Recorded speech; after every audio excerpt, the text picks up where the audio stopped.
Hello and welcome everyone back to the Wrestling Bean channel. I am your host Jose, and tonight we are going to be reviewing AEW Saturday Night Collision for July 22nd, 2023. First off, we start with Tony Schiavone in the ring as he awaits to interview Ricky Stark so he can explain his actions in last week's tournament final of the Owen Hart Cup. Ricky then makes his way to the ring with a great pyro celebration, still being the winner of said tournament. As Ricky finally makes his way into the ring, Tony Schiavone then questions Ricky on his actions in last week's match. Ricky then goes on to explain that he did nothing wrong, doing nothing that Punk wouldn't have done, and won the match, which prompts Punk to come out and meet Ricky in the ring. Instead of verbally attacking Ricky, Punk then congratulates him, agreeing, saying he would have done the same thing if it was to come to that. But Punk then says he can live with the loss and asks Ricky, but can you live with the win? Then, as Punk tries to make his way to the back, not wanting to be upstage, Ricky then retorts to him that, that little red bag that you carry around is just as empty as this fancy Louis Vuitton bag I have with me. This seems to strike a nerve with Punk as he then makes his way back into the ring face to face with Ricky and then challenges him for said prize in that bag. Just for a little context, since the beginning of Collision, Punk has been carrying around a red velvet bag, questioned to hold his former World Heavyweight Championship in it. As Punk stares down Ricky, Christian Cage then makes his way out before Ricky can answer Punk's question, saying, how can you carry around a championship that you never won, as he himself is carrying Luchasaurus' TNT Championship? Then, as Christian Cage interrupted Punk, Darby Allin then makes his way out to interrupt Christian, basically calling him a hypocrite, making fun of Luchasaurus, and then makes a tag match with him and Punk versus Christian and Ricky later on in the night. Christian states that you don't have the power to make a match like that, which then prompts Tony Schiavone in the corner to tell them that Tony Khan actually made that match official. We then cut to commercial, and that's how we start the show. A lot of good stuff with Ricky and Punk. I love the back and forth promo stuff they did, but as soon as Christian and Luchasaurus and Darby made their way out, everything just started to sour for me. Not a great way to start the show. Let's continue. Coming up, we have our first match. We have the Bullet Club Gold versus Action Andrade and Darius Martin from Top Flight. A good match. A lot of high spots, a lot of flips, a lot of jumps. It wasn't really back and forth. Bullet Club was in control most of the time. We then finished the match with Bullet Club hitting multiple finishers on Action Andrade, with Darius taken out on the outside of the ring. We then finished the match with the Gun Club attacking Action Andrade and Darius as we cut away. Good match. Good stuff, like I said. A good way to pick up after the beginning segment of the show, so I'm going to leave this with an average 3 stars. Next up, we have a video package highlighting Willow Nightingale after her win in last week's Owen Hart Tournament Final and her championship match for the Ring of Honor Women's Championship, coming so close but not getting the win. Coming up, we have our second match of the night. We have Miro returning to action against Nick Comoroto. Some good stuff.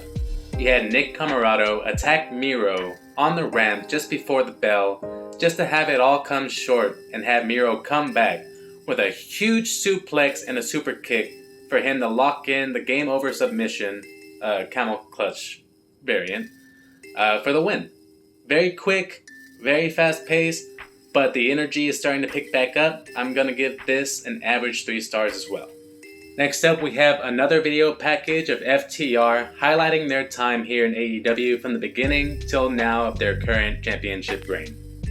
Coming up, we have our third match of the night, a championship bout for the Trios Championship with the House of Black defending against the Acclaim.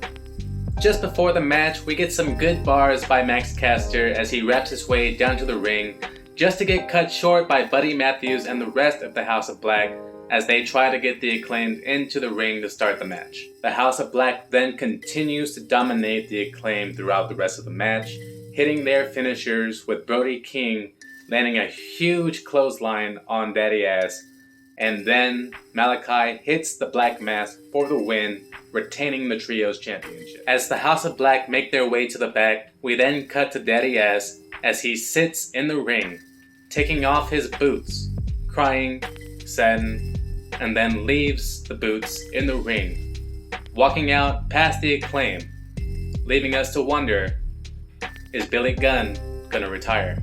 Not the best match I've seen from the two teams, but great storytelling in the end. I want to leave this with a good 4-star match. Quick note though, we do need to start showcasing the Trios Championships more.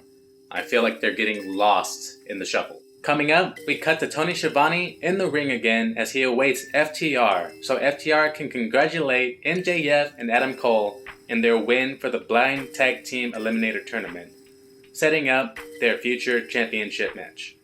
Great stuff from these guys, man. I really love FTR. As much as I love MJF and Adam Cole, they don't deserve those championships. Great stuff. Moving on. After the FTR segment, we then get a video package highlighting last week's main event for Dynamite, the Blood and Guts match. If you would like to go out of your way to watch the Blood and Guts match, I would suggest watching this video promo first, just so that way you can get a little taste of what's to come.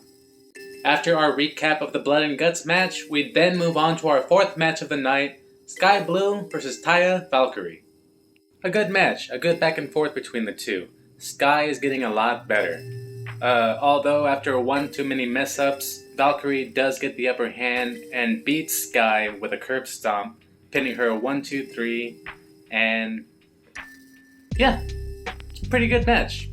Alright, I'll give it 3 average. After the match, Taya then calls out Britt Baker for a match next week on Wednesday's Dynamite. Then, after a rundown of next week's show by commentary, we then move on to our main event, Darby Allin and CM Punk versus Ricky Starks and Christian Cage. As much as their promo segment soured me on the show at the beginning, this match really made up for it. We have an almost countout at the beginning of the match as Christian and Ricky complain on who's going to start the match. Of course, not wanting to lose, Ricky then goes into the ring and almost gets a surprise roll-up loss from Punk. Annoyed and frustrated, Ricky then tags in Christian and has him fight Punk. Throughout the match, the crowd is kind of distracting, being torn apart 50-50, half cheering for Punk while the other half boos him. The reason why this is distracting is because Punk is supposed to be portrayed as the good guy. With the polarizing crowd to the side, we are still having a good match, with Darby and Punk telling the story of them working as a cohesive unit, while Ricky and Christian are being petty against each other, not wanting to tag in or out. After a bit of back and forth, Ricky and Christian then gain the upper hand as they start working together against Darby and CM Punk. Darby then tries to make a comeback but comes up short as he attempts a dive to the outside on Christian Cage, but hits a brick wall instead in the form of Luchasaurus. After several minutes of working over Darby, thanks to one more miscommunication from Christian and Ricky, Darby is now able to get a hot tag out to Punk.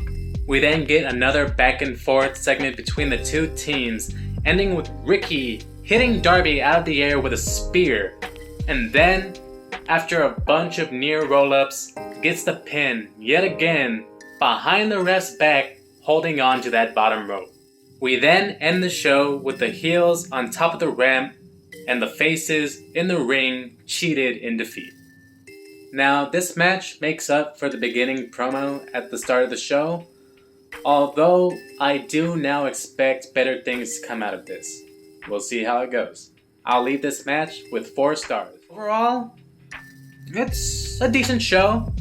Not as good as last week, so given the beginning promo segment and how we ended it off, I'm just gonna give this another average show. 3 stars. And that is the end of Collision. Thank you all so much for spending your time with me again. I am Jose, and we'll see you all next time. Take it easy, everyone.